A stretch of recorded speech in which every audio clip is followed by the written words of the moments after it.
Notice, no ammunition.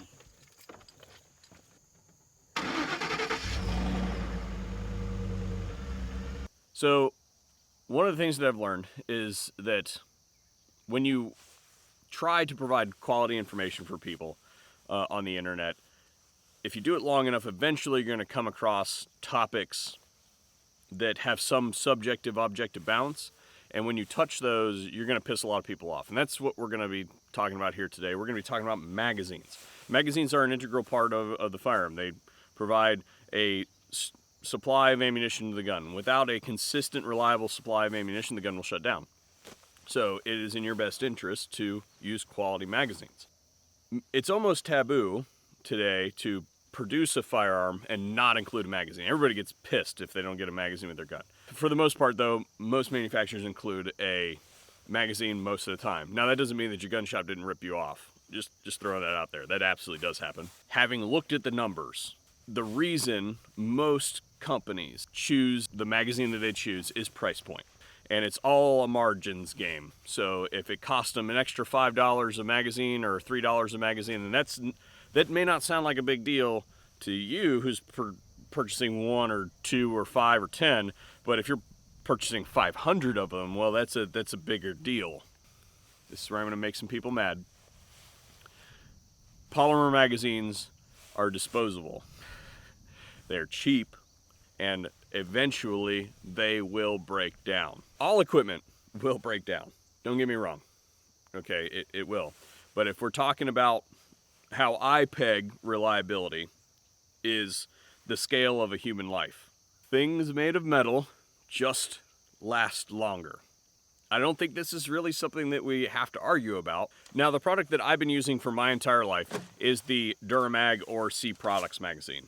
Literally my entire life. I have magazines that were made by C Products that were made before I was born. So they were here before I was created, and they will be here after I am, because they're made of metal. And I'm not talking about ones and twosies. I'm talking like, hey, I'm going to get a load of magazines.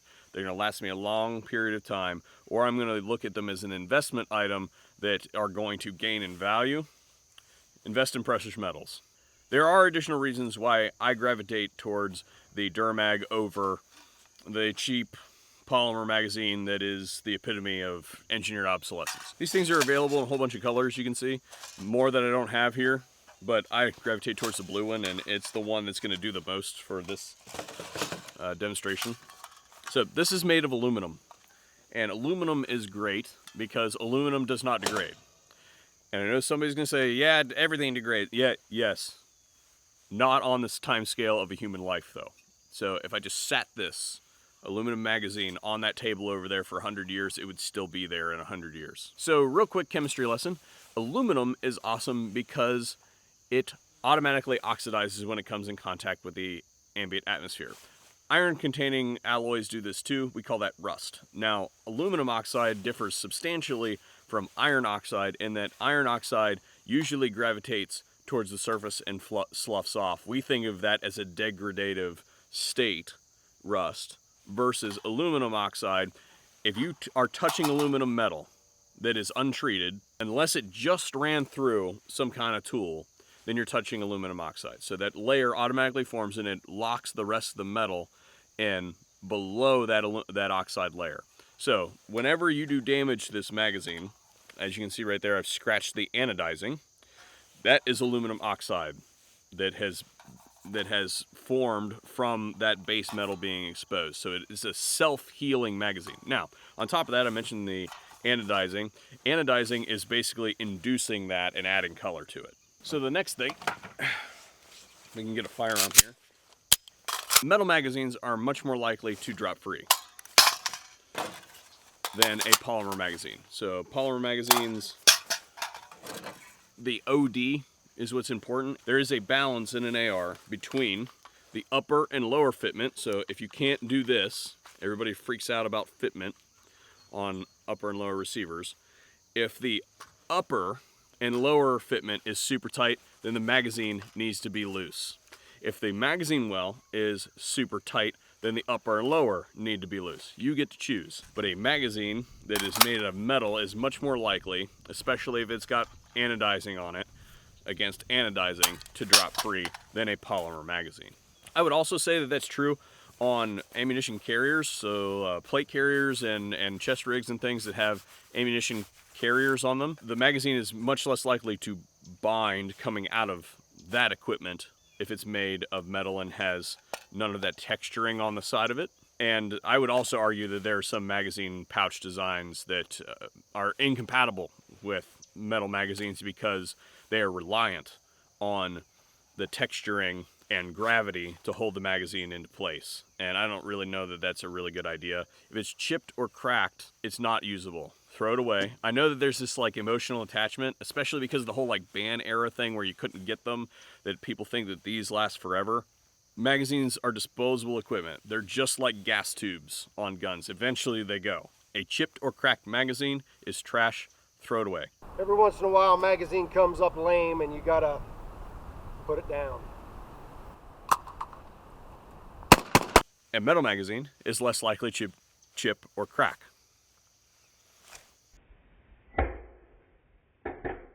This one's heavily dismissed by manufacturers and consumers alike.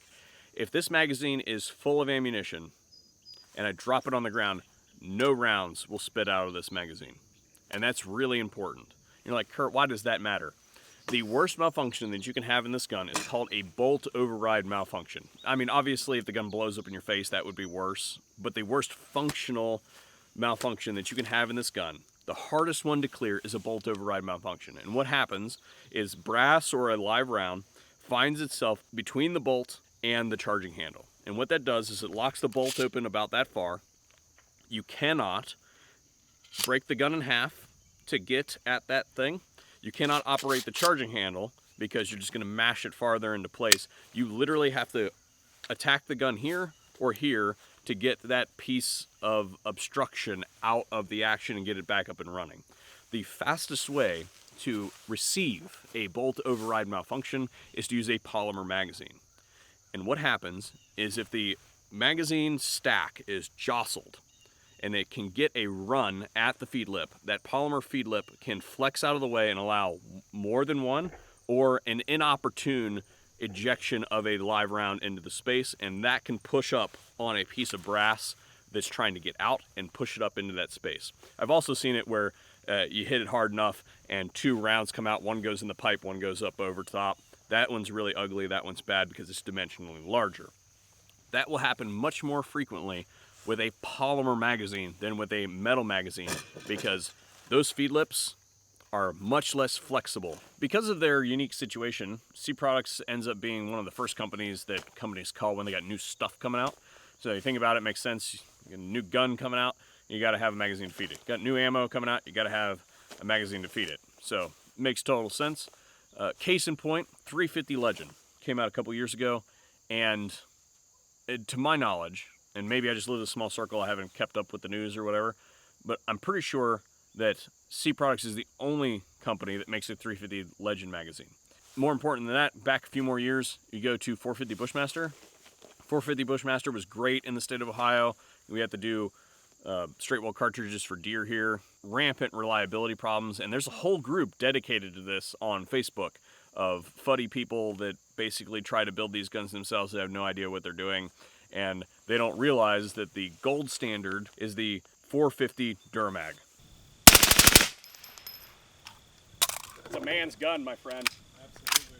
That is not a joking weapon. C Products basically said, hey, you know what? This is a major problem. We're going to swoop in and fix this. And now we have a dedicated magazine for 450 Bushmaster. To do that, they basically had to move that and 350 Legend under their stainless steel line. So this is the one that I go after, the aluminum one. Okay, you'll see that it's branded Speed aluminum. And then they have the stainless steel version, DURAMag SS there. Now, feeling the two, appreciable weight difference. And basically how this stacks up is this is going to be the lightest magazine. Then you're going to have a polymer magazine in the center as far as weight is concerned. And then you're going to have this. So these are appreciably heavier. You can feel the two. Like you can pick the two up and be like, this is the steel magazine. This is the aluminum magazine. But it adds some additional benefits as far as strength of construction is concerned. First things first. Notice no ammunition.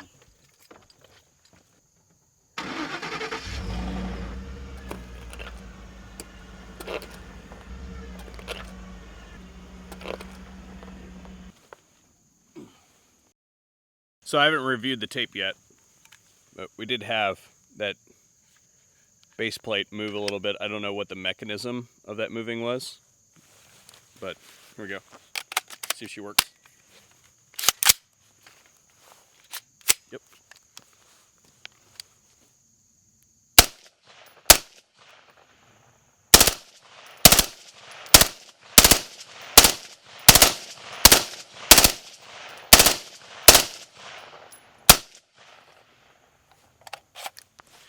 Try to do that with a plastic magazine.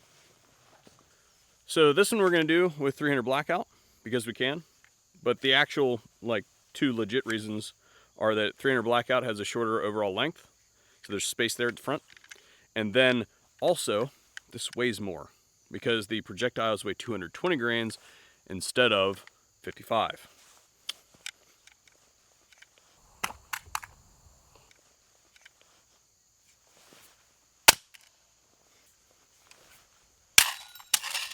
So you might be like, dude, that doesn't make your case. And the people that see products are probably like, dude, what are you doing? This is a follower, or at least part of a follower, what was a follower. And this piece, this plastic piece, is in every single AR-15 magazine, whether it's made of polymer, whether it's made of steel, or whether it's made of aluminum.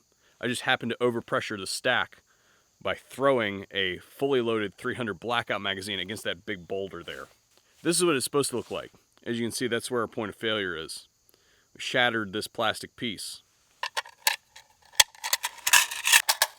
Totally put that on backwards. Actually, you know what? We're just gonna roll with it as is. I just scooped up whatever I could fit in my hand, -1.